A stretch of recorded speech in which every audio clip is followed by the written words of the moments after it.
Hello there. No intro for today. We've been a little under the weather, so needless to say, my face was not ready to grace the screen today. Okay.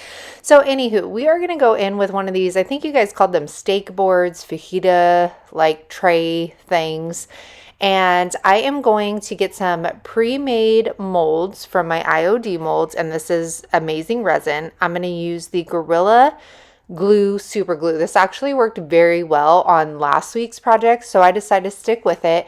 And I also put a little dab of hot glue on there as well to get an immediate hold so we could keep going. Now I'm going to grab my Crackle Medium by Folk Art. This is in my Amazon store link in the description box. And trying to use the less strokes possible, I am going to apply this with a chip brush.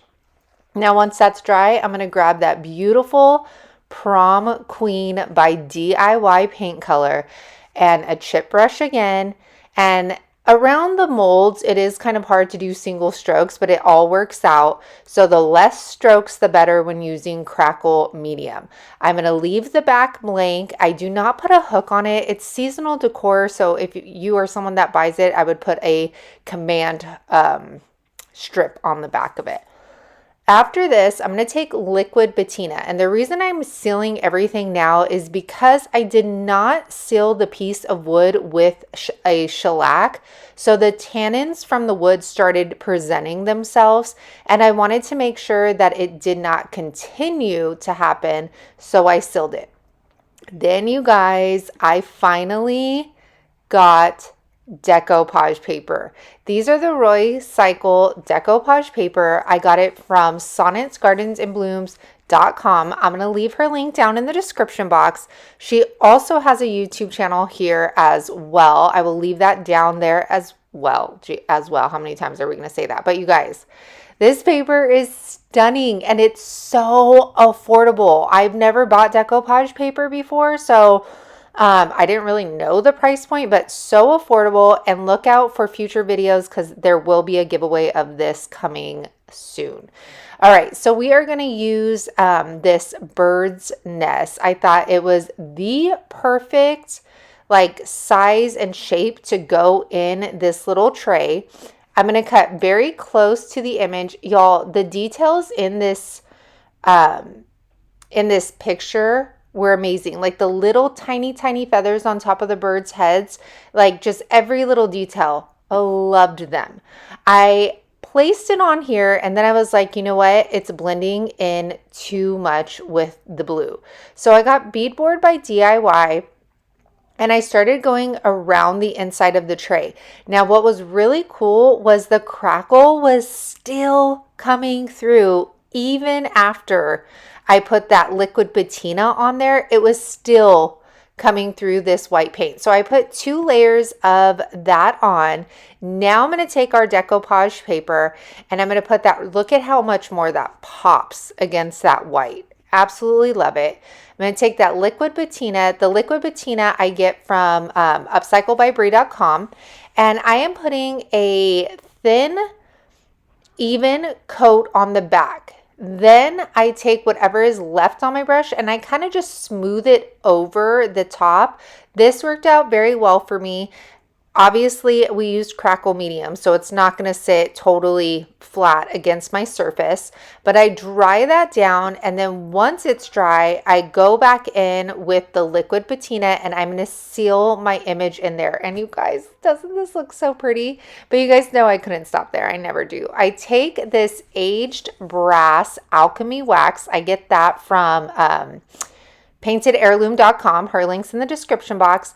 And I'm going to dust those molds with some of that wax, and it brings this all together for me. I love this piece. It is available on my website for purchase, and I love it. It's amazing. Amazing, y'all, with a little bit of imagination, what you can do with a thrift store item. These plates cost me, I think, $1.99 each. They're a blank canvas. And look at what we turned it into. An elegant spring piece that is going to look good in somebody's home. Ooh, I love it.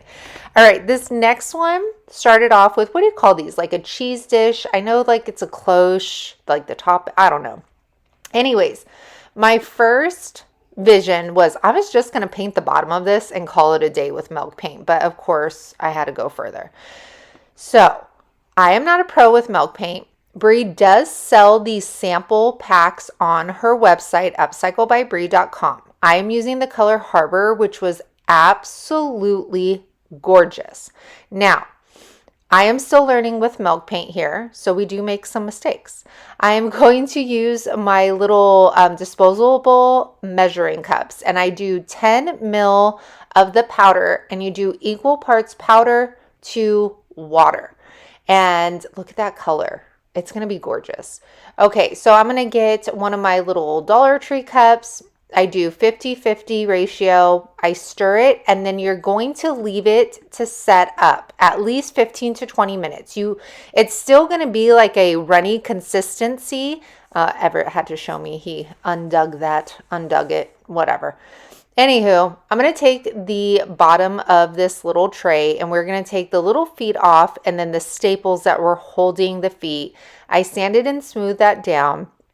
Now I'm going to take this beautiful candlestick that I thrifted. It was only $2, and they married together so well. How big this candlestick was just supported the top weight of the glass and that wood base perfectly. I'm going to grab some of my wood glue. I'm going to put that on the inner ring so that it doesn't come out my sides.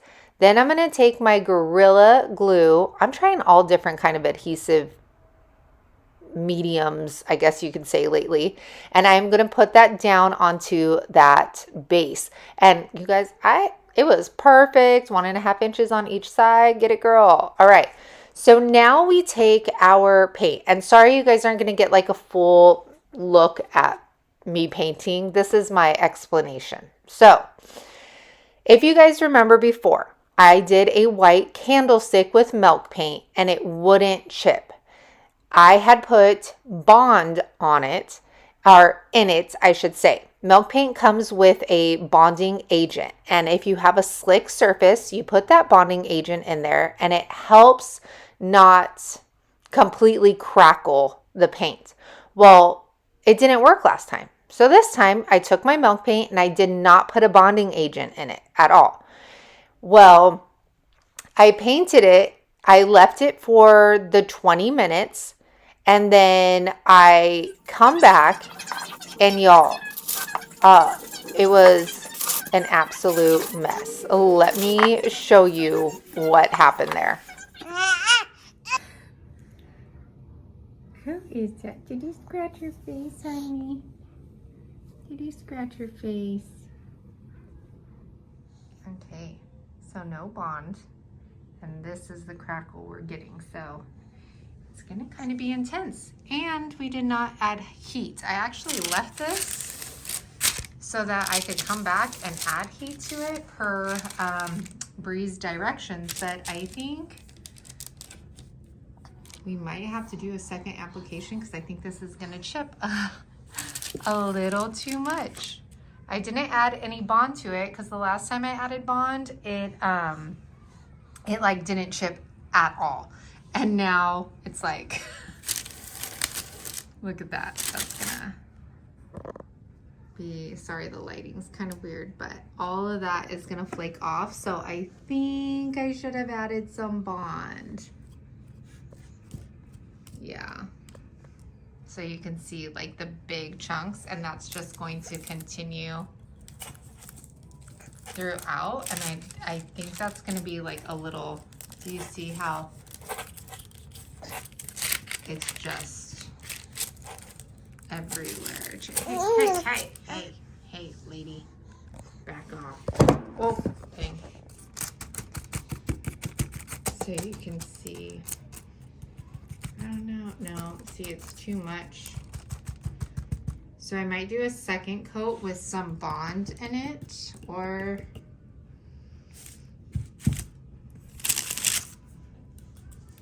it's gonna be too much. No, don't play with it. Dang it. All right, well, no, nice. So as you saw, this was a mess. Now, if it would have just been like this, oh my gosh, that would have been perfect. Exactly what I was going for. And I really did not think this surface was that slick where it needed that bonding agent, because the last candlestick I did, that was slick. That was like super glossy and it didn't chip at all using the bonding agent. So I remix it 50-50. Then I get some of that bonding agent that you can also buy on her site, and I mix that in. Well, this time I guess it was too much. Again, I am learning with milk paint, and I guess I had to find my happy medium here, because look at her. You want to paint it? Paint it. Go on. You put it on? No. Okay. No, it's mine, Mom. Because I'm having a hard time figuring it out. And I should have known right here. So the application I did without the bonding agent in it, the color comes up not thicker, what do you call it? Darker. And when I put the bonding agent in, it almost looks, watery, like you're not getting full coverage from it. And you can see right here, I didn't get any chips at all with this second coat using the bonding agent. So I obviously used way too much. So I decide I have to go with it at this point, because I know milk paint does not sand off very easy with the bonding inside of it. So I take my clear wax and I'm like, you know what? We're going to go with it. We're going to make this work. It still has some of the chippiness. It looks a little worn. It almost looks like the color's fading from it. So I take that aged brass, and I'm taking a very feathered brush, and I'm dusting that on just so it almost looks like a patina or an aged piece that's been sitting outside. And you guys will see that it does come together, I promise. Now, I did not want this very bright, so I get a paper towel and I'm going to buff out that wax I just put on so it looks more blended in and a little bit more natural. And this is how it turned out. Let me know what you guys think. It definitely wasn't what I was going for, but I do like how it turned out. You could see it almost looks like a metal to me, like how it's fading away, and then the darker pieces, you see some of the wood. I think it's a nice happy medium, but let me know your thoughts about this in the comments. And this one, you guys, is so easy. So I find these birds at the thrift store all the time. Some of them, sometimes they're priced crazy. Sometimes, like last week, I found one for 99 cents. But the tip with these is you need to wash them before painting them. They are like a plaster or something like that, and they have a lot of, it almost feels like flour that flakes off of them. The paint will not stick to it. So get it in your sink, get a scrub brush, and do that first. Then I'm taking the paint. This is Prom Queen once again. I swear this color, I'm going to be using it all spring. It is just the most perfect, beautiful powder blue, and I'm all about it. So I get the entire bird coated, and then I'm going to take cake batter by DIY as well. I thought the blue and the yellow was an amazing combo for spring decor, and I'm just going to cover our entire bird. Now I'm going to take, you guessed it, wax. I chose to do white wax because I wanted these to be very light and airy, but they would look, I have a set of these that I painted with mineral and then did the white wax so that they look like they're made of concrete. You can use the dark wax. I mean, you do you for you, okay? This is the angle I was going, so I'm going to dust it, and you can see I'm kind of going against the feathers because I really want that white wax to set up under the details and be what stands out when I wipe the excess of that wax away. And remember, once you wax it, it's sealed. You don't have to seal it with anything else. I wipe it away with a paper towel, and that's it, y'all. These turned out so beautiful. Everything is on my website for purchase. I appreciate you all being here today with me, and I apologize for not being on the screen today, but I will be back on Tuesday with another DIY video. Have an amazing weekend, y'all. Bye.